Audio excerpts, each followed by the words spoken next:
Hey, this is Zircon, and as I was looking at all of my installed VST plugins, I had the brilliant idea to rank all of them. I don't know why. It seemed like a good idea at the time. I am already starting to regret it. I have 45 plugins currently installed that could be classified as synthesizers. Obviously, this does not include any kind of effects. It also doesn't include things that are tools to make plugins or to make patches from scratch. So for example, Reactor doesn't count, Contact isn't in here. It has to be something with oscillators. And before I go in and rate everything, this is just for fun. This is not super objective. It's just my own opinion. I'm sure some of these plugins are very fine that I'll be putting into D or F tier. So let's define, first of all, what are the tiers? S tier would be the absolute best plugins that I have. I would not only happily pay full price for anytime, I would recommend them to anyone, and I use them all the time across basically all my projects. Really good stuff. A tier, still happy paying full price for these. I'd still recommend them, but they might be a little more limited in some way, like maybe the presets aren't as good, or the UI is a little bit less inspiring. It's just lacking that something that would put it into S. B tier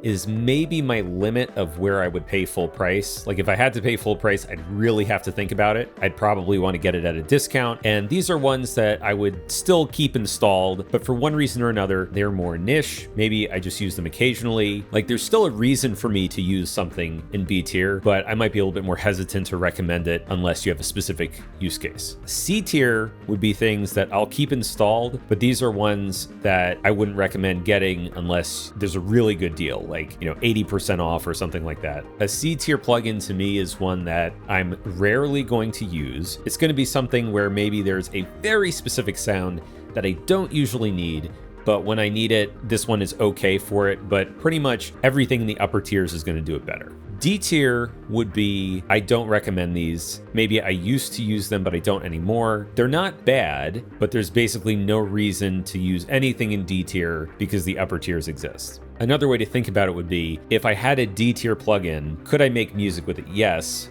Now, F tier would be the things that are just unusable. There's literally no reason to ever use these at all. There's just better free options even. So these are relegated to the dustbin of history. I wonder how much is going to end up there. It'll be interesting to see. Now, my criteria, totally subjective. There's obviously the sound, but also things like the user interface, the presets, the value, the range that it can do. So anything that is limited to one very, very narrow band is never going to get to S tier. And then maybe the performance of it too will factor in a little bit. Like, is this a real CPU hog? Is this really lightweight? Those might influence things as well. All right, let's get started. And we're going to go with 3x OSC as our very first one. Now 3x OSC is one of the, if not the simplest synth plugins I have. As you can see here, is very primitive. It oddly enough can load samples, other than the fact that it takes up virtually no CPU. And I mean, why would anybody use this in this day and age? This is definitely going to be our first F tier. All right, then we have Absinthe. One minor problem with this, normally I would maybe load up a few presets, but for some reason I don't have any presets installed for this. But Absinthe is a really weird one. This has been around for a long time in different iterations. It's not being actively developed anymore. There's never really been anything quite like it. It has your standard complement of simple waveforms, as well as some wavetable or additive style things.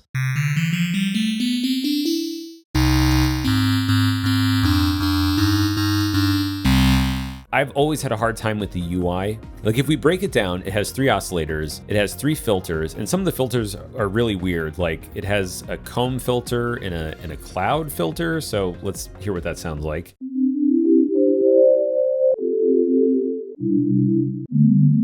That is where it's interesting to me, some of those unusual filter types and the ability to granularize the incoming sound without actually being a granular synth. Then the effects are kind of interesting too. Like rather than just having reverb, delay, EQ, chorus, it's got these very unusual resonators and physically modeled elements.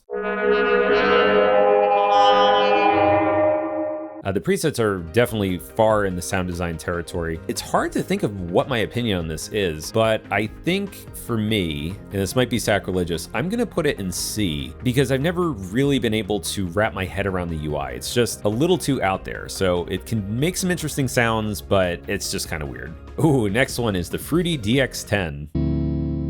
Wow, this thing is just awful. I remember using it when I first started using FL in 2003 or so.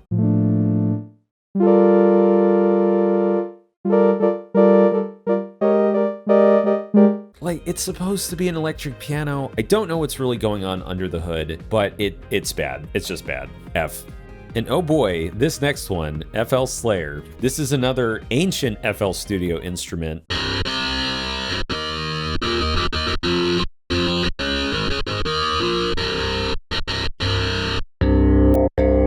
It's a guitar and bass physical model. It's not sample based.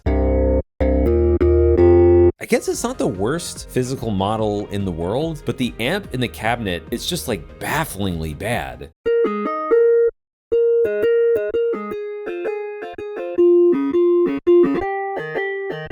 Even the dry, like this one was bad even when it first came out, but I will say this, there is just enough nostalgia factor here. I'm gonna put it into D. Now for a better plugin, FM8. This followed FM7. It's an emulation of the Yamaha DX7 classic FM synthesizer.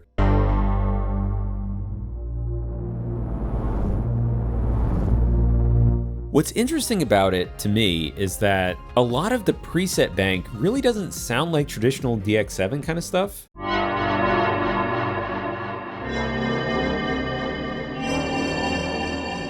In fact, I'd say it has some of the best FM presets of any synth I've used. Now that being said, it is still based on the DX7, which is a notoriously difficult to program instrument. It's very finicky, it's not intuitive at all. I like the fact that you can import any DX7 presets into it, so if you want those really cheesy old school sounds,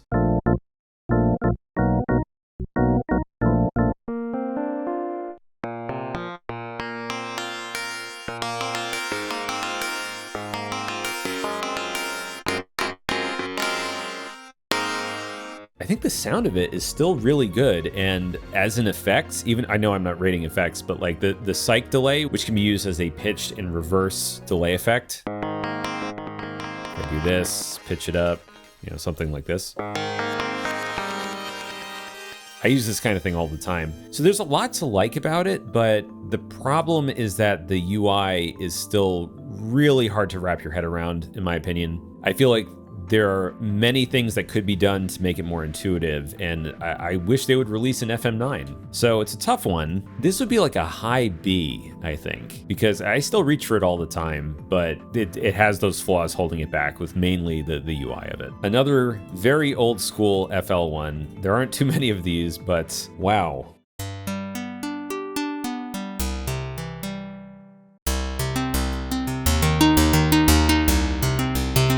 F.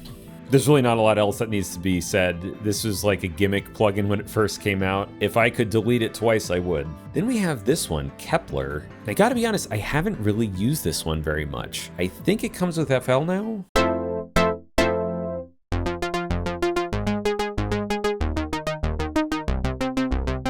I think it's supposed to be a Juno 60 emulation, I wanna say. Correct me if I'm wrong, myself during the editing of this video, but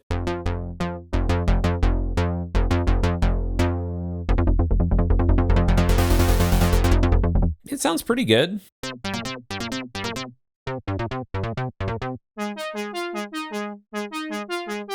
But you can probably guess where I'm going with this. I don't really see a lot of reason to use something like this unless you absolutely must have the simplicity of a Juno 60. It sounds good though. The UI is not offensive.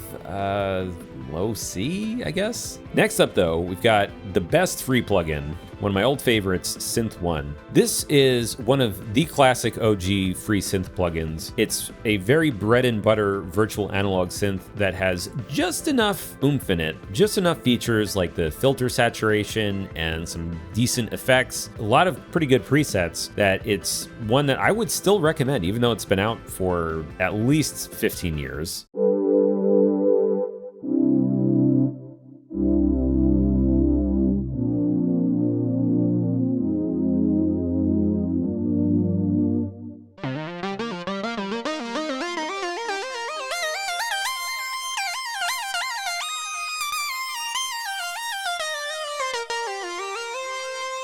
Sounds pretty good to me. And there's a ton of free presets for this too. So if you don't like the factory presets, you can get the free ones. It's never going to compare to the top tier stuff as far as features, but for the value alone, this is easily a B for me. All right, another FL1 next, which is Citrus. I know some people like Seamless off the top of my head that are just masters of this synth, and it simultaneously is very powerful. I think it can do more than something like FM8 can in theory.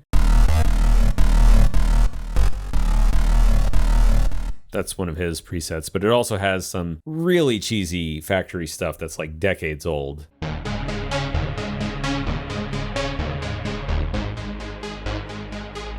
mean, you have to love that like unison, no phase reset type sound.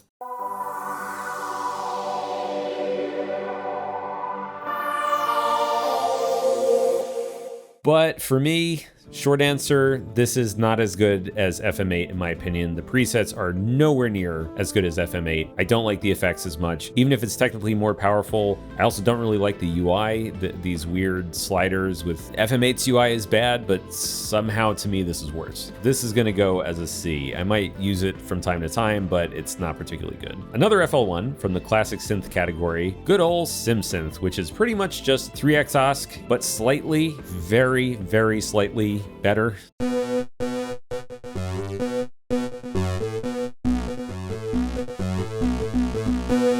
Very slightly.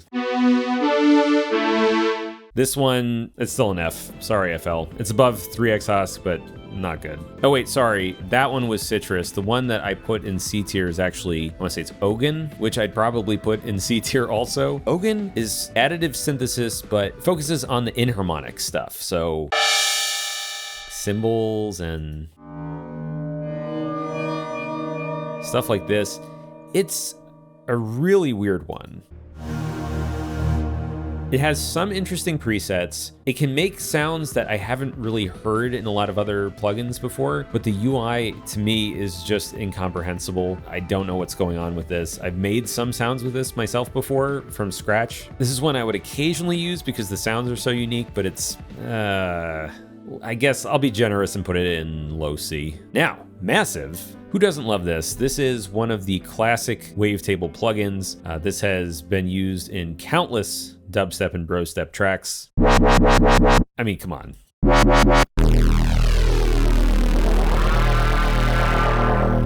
I'll say this, Massive still has some really good presets. The CPU usage is excellent. The UI is decent, it's not terrible, and it can still produce some pretty amazing sounds. The problem is that Serum and Vital can pretty much do everything Massive can do, but better. And I think with better UI. So this one, I still reach for it occasionally, but there's not a whole lot of reason to use it in this day and age. I'm waffling between B and C. I'm gonna be generous just because of its historical significance and put it in low B. Next up, Imposter 2. This is kind of short and to the point.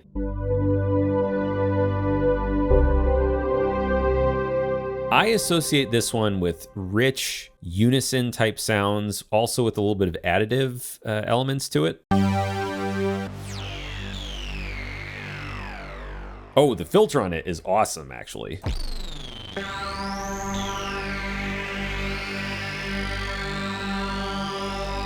Like, listen to that resonance. Definitely one of my favorite choruses, favorite unisons, favorite filters. And here's one of the additive sounds.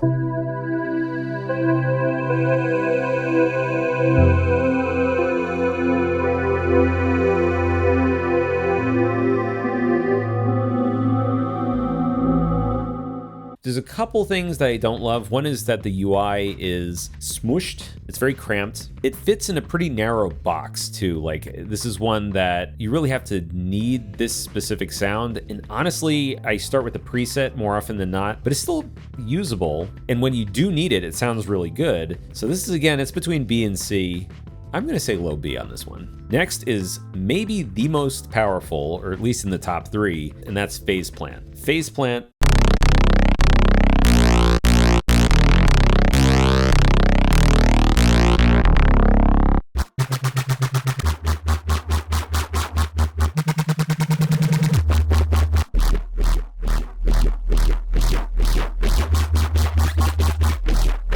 Phase Plant is like Omnisphere, which is on this list. It is so powerful, it's almost hard to discuss. You can do pretty much anything with it. It has limitless oscillators, it does FM, it does wavetable, it has probably the most extensive effects rack and the most useful effects rack of any synth, especially the premium stuff like the filter table, shaper table, and the presets are amazing. This is definitely a desert island synth, like you can do anything with this. For me, it's A tier, because even though all those things I said are true, for me, the UI doesn't fully click. I don't love designing sounds with this UI. I can do it, I used it a lot in Arcology, but if I had to choose, like if I have a complex wavetable type sound, I'd prefer to do it in Vital. So for me, just because I don't love the UI, this is gonna be A, but a very high A. Speaking of wavetable, we've got maybe one of the most influential plugins of all time, Serum. This pretty much defined a lot of modern bass music, and it's still incredibly widely used. It wouldn't surprise me if this is the best-selling synth plugin. There's a ton of presets for it.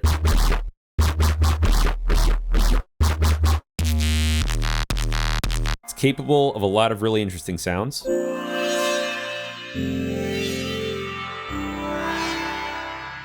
But honestly, most of what I use this plugin for, and when I think of Serum, I usually think of bass sounds, even though it can do more than that.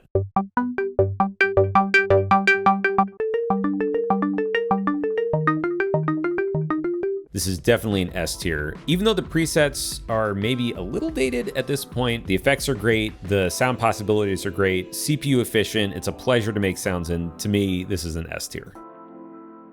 Next one took me a minute to figure out what the UI was. This is Mini Monster from the same people that made Imposker.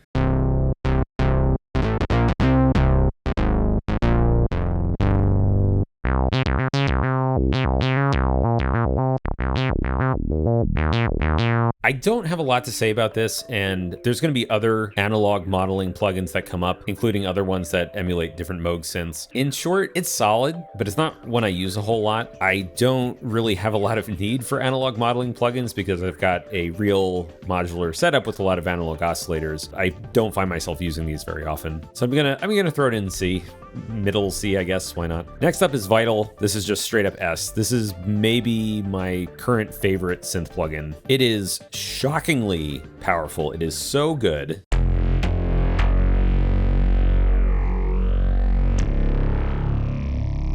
It does everything Serum does.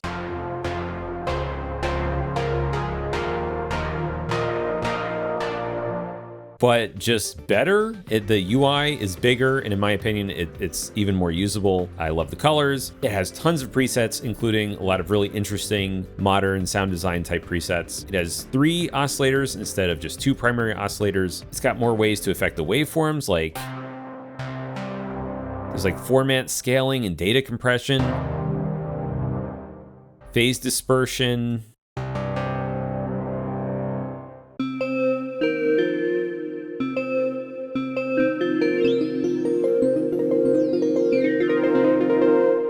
harmonic and inharmonic stretches. This stuff is just awesome. The effects, beautiful. Modulation, beautiful. It's S. Next up is not a very good one. This is Hybrid by Air Technology. This is one that's been sold for like I want to say $1, $2, something like that. And it's got some interesting, very designed presets, like very thick and layered. Kind of reminds me of like a Rompler type approach, like what you would see on like a workstation keyboard.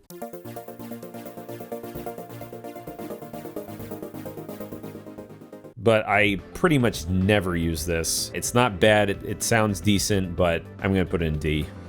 Next up, we have Wild free synth plugin. It can produce some incredible sounds. It's got modular elements.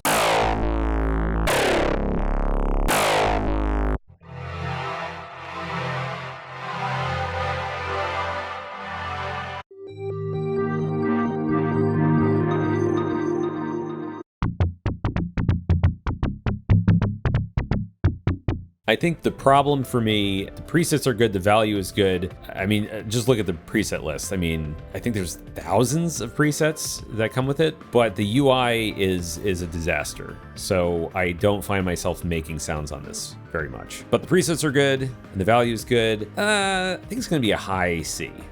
Oh boy, here's another controversial one from the land of FL. I put both Harmless and Harmore in there. I really shouldn't be using this one at all because it's just a cut down version of Harmor, and I've avoided doing light versions of any plugins because I generally rate them the same way. So let's look at it. Harmor from FL. This is one that I've heard other artists use to great effect. It does resynthesis, it does additive synthesis. As I'm playing these, I just want you to look at the user interface and take it in.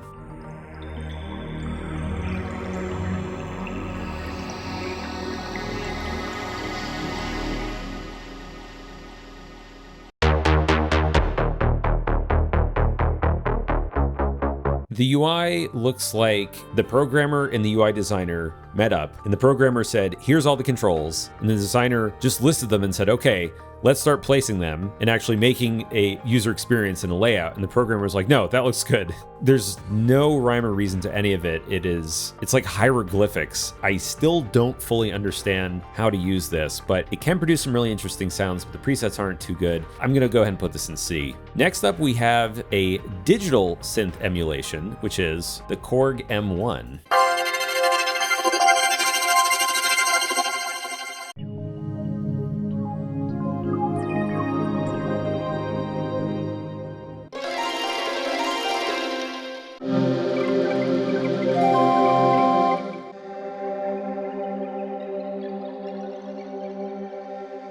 It has some of the greatest presets of all time. I can't emphasize that enough.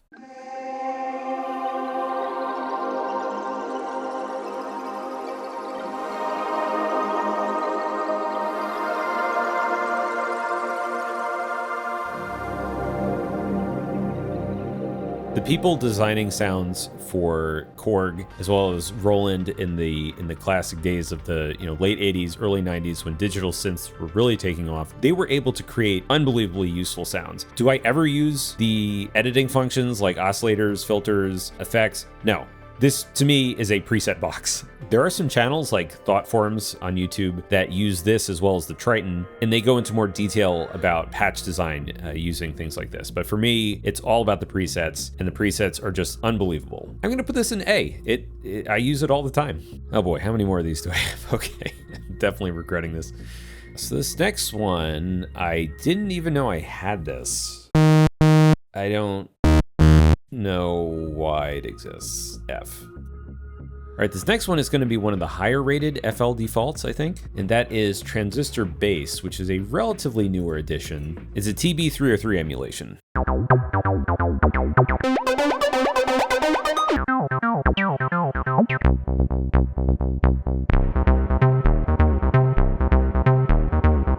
And as far as 303 emulations go, I've used a bunch. I think this is quite good. Obviously, you have to need this specific sound. So it's very narrow in what it can do, but it does it well. I think high C is probably, or maybe low B, because if you really want an acid sound, this is definitely going to be one that you would reach for. Next, from Cherry Audio's analog collection, this is the CA2600, which is an ARP 2600 emulation.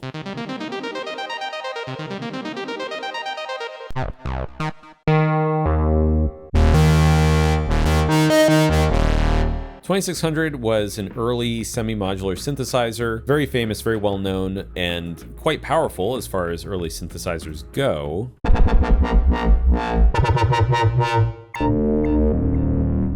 For me though, with the setup that I have, there's really no reason I would ever use something like this other than the presets, because if I'm gonna do the patching, I'd rather just do it on actual hardware. So even though I'm sure this is a fine plugin, for me, this one's a D, but it's a high D. Here, if you know me, you know what I'm gonna rate this.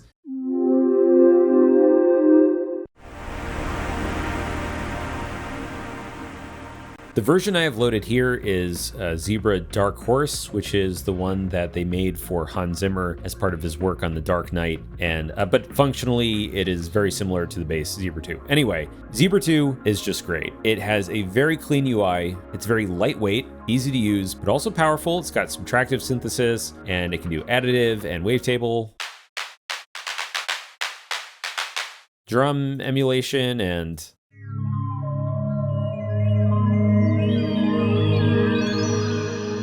like cool glistening pads, and then it's got all the Hans Zimmer-y stuff.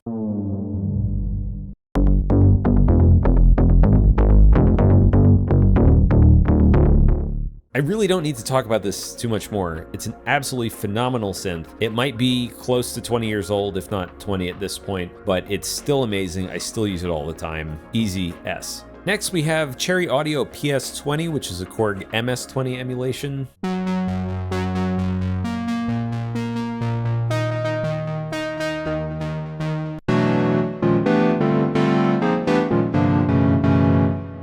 It's going to be the same answer as the 2600. I'm not going to go into any depth. I just don't see a whole lot of reason to use something like this when you have hardware, so I'm putting it in high D. Next up, I've barely used this one, BX Oberhausen, which is an Oberheim emulation.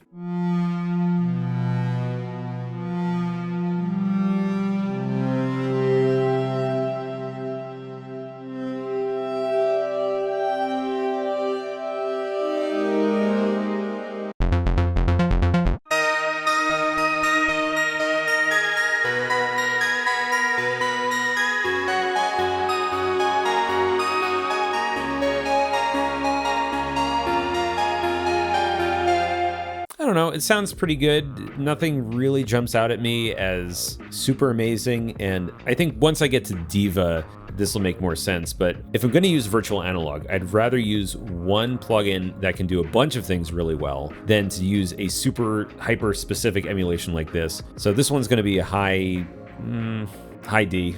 We've got Harmer, which goes with Harmless. Okay, Omnisphere, S, as many S's as I can add. When I said Faceplant was the most powerful, or maybe in the top 3, I corrected myself because Omnisphere is the most powerful overall. Now, can it do literally everything that Vital can do, or Faceplant in terms of like some of the wavetable and FM and additive stuff? No, but it makes up for that with the frankly just insane ability to play samples and huge multi-sampled instruments, many gigabytes, and combine that with a 10,000 preset library. And all the presets are incredibly inspiring. The browser has lots of ways to navigate that, like using Sound Match, for example. And there's so much here. It's almost, I don't think I could even do justice to it. I could spend an hour playing presets from this and not even come close to scratching 1% of the surface. I'm not exaggerating. The breadth of sounds this can do is simply incredible.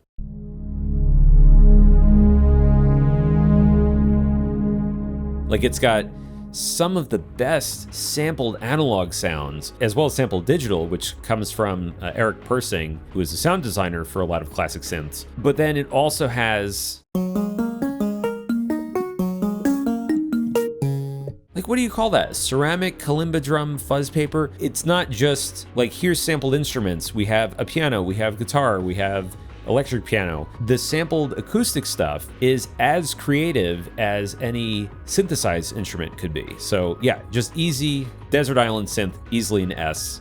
Maybe I'd even put it ahead of Vital as well. Then we have what I guess I would call it, like, we have Omnisphere at home, which is Nexus. Now, to be fair to Nexus, I've heard that Nexus 5 really opens up the sound design capabilities because Nexus 1 through 4 are largely preset players. You can modify some stuff, but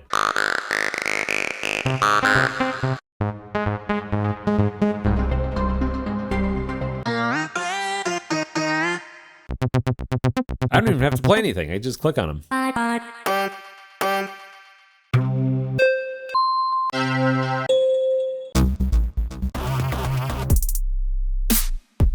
But here's the deal with Nexus. So the reason you use Nexus is because you like the aesthetic of the sounds. And to me, the aesthetic, even though I own, you can see a pretty good number of expansions for it, it's never sounded 100% modern to me. Like if I wanted to make a really vibrant, neuro bass or color bass type sound, you're not going to find it here. It doesn't have the level of control that you would expect either, but maybe that's changed in Nexus 5. It's also pretty expensive if you want to have the whole range of sounds, like it would be thousands of dollars. So there's a lot of things to not like about it. On the other hand, it does so many bread and butter sounds really well that this to me is it's a strong B.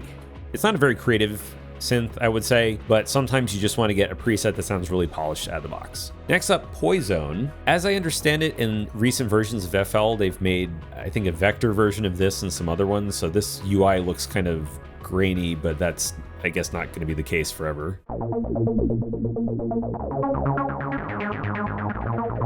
Oh, wonderful. That's just great.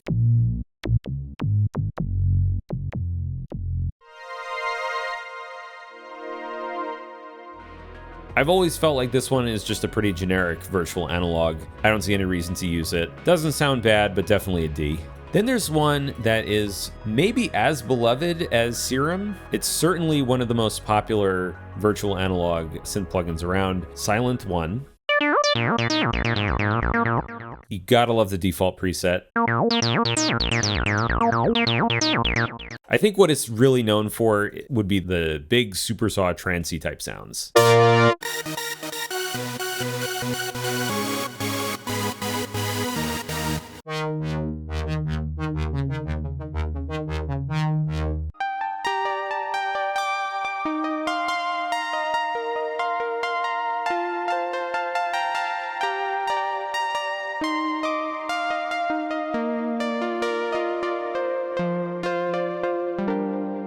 So Silent it's interesting because fundamentally it really doesn't have many more features than Synth 1, which, like, it's got a couple oscillators, it's got your envelopes, filter, some basic effects, and it doesn't do a whole lot beyond that, but there's something about it. There's like a certain magic to it where it's very lightweight. A lot of the factory presets are cheesy, but a lot of them are pretty good and still usable. And the overall experience of making sounds with it, I still find it just like a very solid synth that I would definitely pay for. I'm gonna put this one in B, I think, alongside stuff like Synth 1, Massive, and Imposter 2. Okay, Morphine, another FL synth. This one is all additive,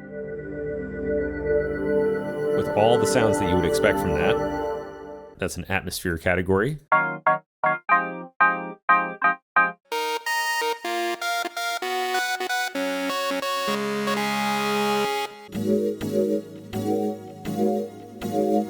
There's some really interesting sounds in this. The presets are pretty solid, and it still sounds pretty good, and it can also do resynthesis, but the thing is, I don't really see any reason to use this when Vital and Serum exist. To me, it's really deprecated. I would never reach for it. Even though it sounds good, this is going in D. Coming down the home stretch, but the next one is SAR, which is an analog emulation. I guess I've been using virtual analog and analog emulation interchangeably. I'm sorry, it's been confusing. There are synths that intentionally go for the sound of 90s synthesizers that were emulating analog, which is to say they really didn't sound analog at all, but they had a charming digital sound. So I think something like Silent One kind of falls into that category. And then you have instruments that are really trying to be very analog. And SAR is one of those. It's another like mini Moog style emulation.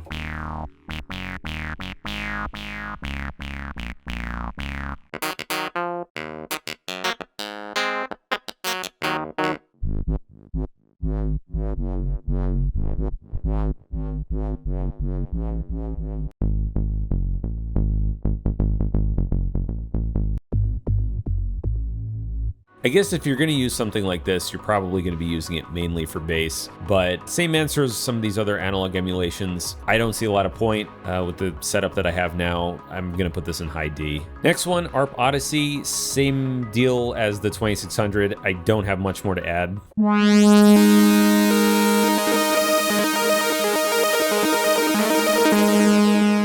I have explored the factory library. It sounds better to me than the CA 2600. It's a fun preset. Okay. But yeah, this, I don't see a whole lot of point in using this. So that's a D for me, dog. However, this one here, just like Zebra 2, Diva is a masterpiece. This is one of the best analog emulations in the software world. And what I like about it,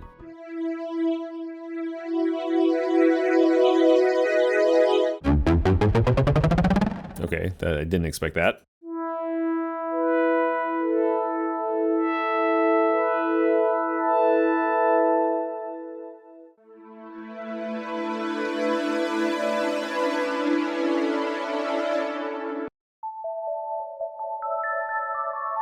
But what's great about this, besides the fact that the UI is real solid like in Zebra 2, is that it has a modular quality to it. You can change the oscillator style to be one of 5 different emulations, and then you can change either feedback or 3 different kinds of high-pass filters. There's 5 different, very different sounding filters, and even some different style envelopes. So when you put all those things together with some solid modulation, it's not mind-blowing, and some solid effects, this is a really, really good analog emulation. So I would say to anybody, rather than getting, you know, Mini Monster and Imposker and the ARP 2600 and like 10 other synth emulations, it probably just makes sense to get this. And for that reason, it is definitely an A for me. On the other hand, this next one is what I just said I would rather not use, which is it's an emulation of the Korg Poly 6.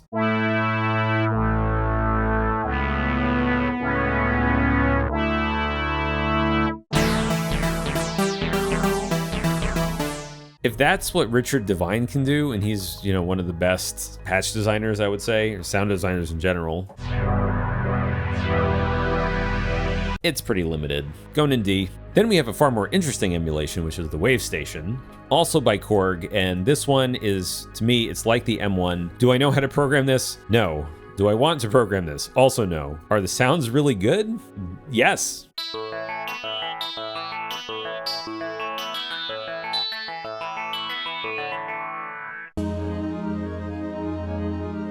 Ooh, like check that out.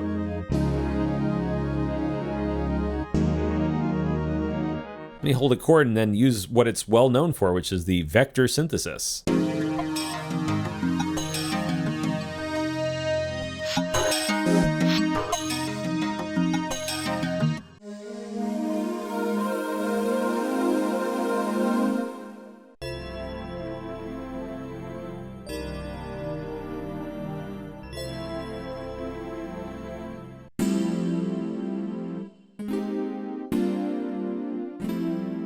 When I think of sparkly digital sounds that are all synthesized, you know, this doesn't really have a lot of acoustic emulation to it, even crude acoustic emulation. I think Wave Station. It sounds great. I love it. It is narrow in its use though, like a little bit more narrow than M1. So this is like high B, I would say. Then there is Viper, which is pretty much the best Supersaw emulation. Adam Szabo, I want to say he actually wrote a paper specifically on Supersaw emulation from like the JP8000, and that is partially where this came from, I think. There's some great presets.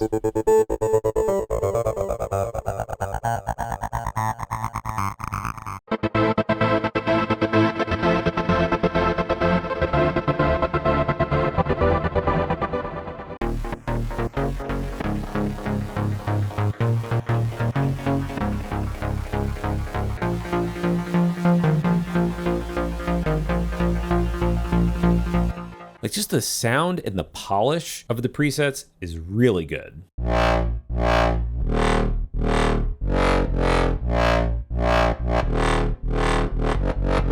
From a synthesis perspective, it's got a mix of some very simple wavetables, so you're not going to be able to do the kind of morphing that you can do anywhere near what you can do in Serum or Vital or Phase Plant. But it's also more than just subtractive synthesis like you would find in, you know, Silent. The layout of it with 3 oscillators, excellent unison, some really good effects, but just especially those presets sound particularly good. This is one that, if I'm looking for this kind of sound, it's a go-to. So probably a high B. Then we have Toxic Biohazard. This one, I believe, has been updated to the more modern vector graphics, which I don't have here. This is like the FL Studio take on FM.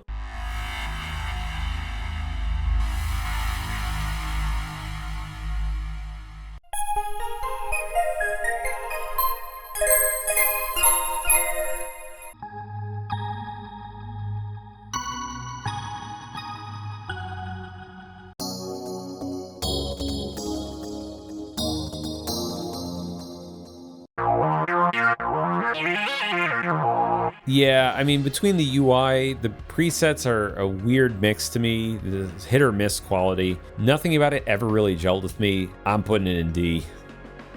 Then there's the Korg MS-20. I have nothing to add to the Cherry Audio PS-20.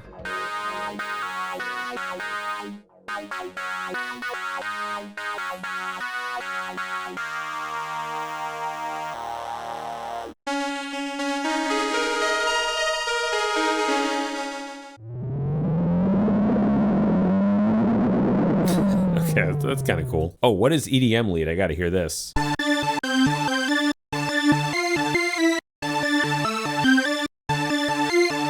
Yeah, don't have a lot of reason to use this when you got a modular synth. High D. But then we have the Korg Triton, and this is like the M1 and the Wave Station, which I should have mentioned for those. This is like a perfect emulation of those, because when it's all digital, really the only thing you're missing is just the digital analog converter, the physical output of it. This is just the M1, but more powerful. That was what the physical keyboard was, and that's what this is.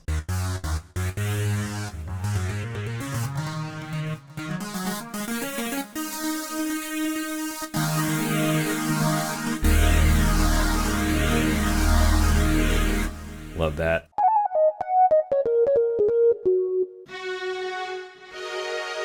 One of the differences, though, is that this has a lot more acoustic sampled material.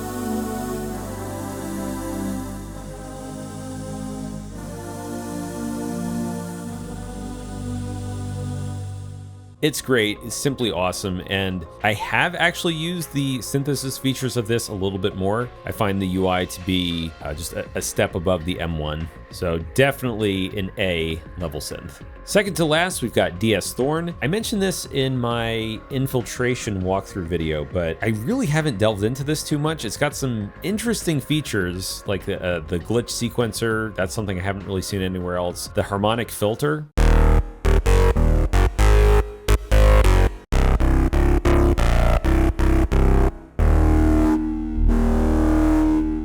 I'm still trying to figure out what that is or what it does.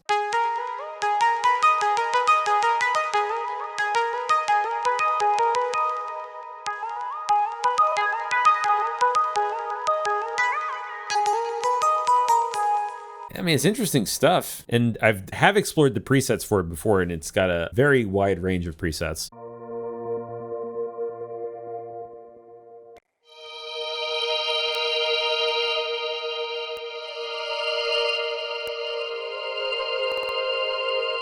Like, that's cool, right? Being able to do this kind of glitch right within the synth as opposed to having to use, like, D-Blue glitch or something. I haven't spent enough time with this to really make an informed opinion on it, but my gut is that this is like a high B. And then I guess we're gonna end on like a whimper as opposed to a bang with the Monopoly, which you've heard me say this 1,000 times, but this is just an analog emulation. It's a very specific sound.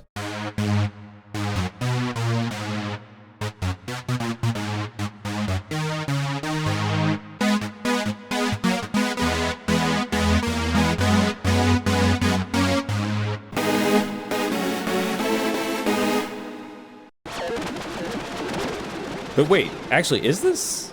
Okay, I need to look that up. Korg Monopoly analog modeling synthesizer. Paraphonic analog synthesizer. Maybe it's just the effects throwing me off, but it does sound like it can do more, I guess.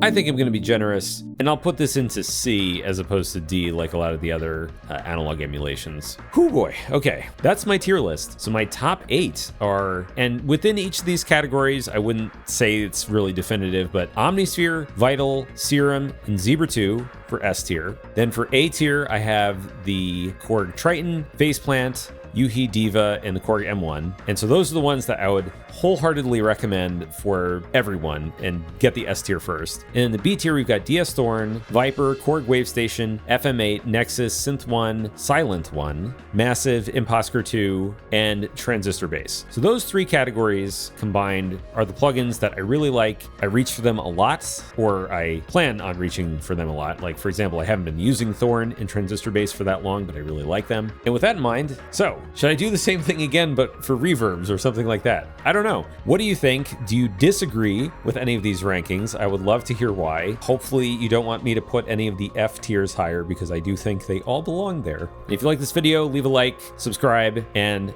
this has been Zircon, and I will see you in the next one.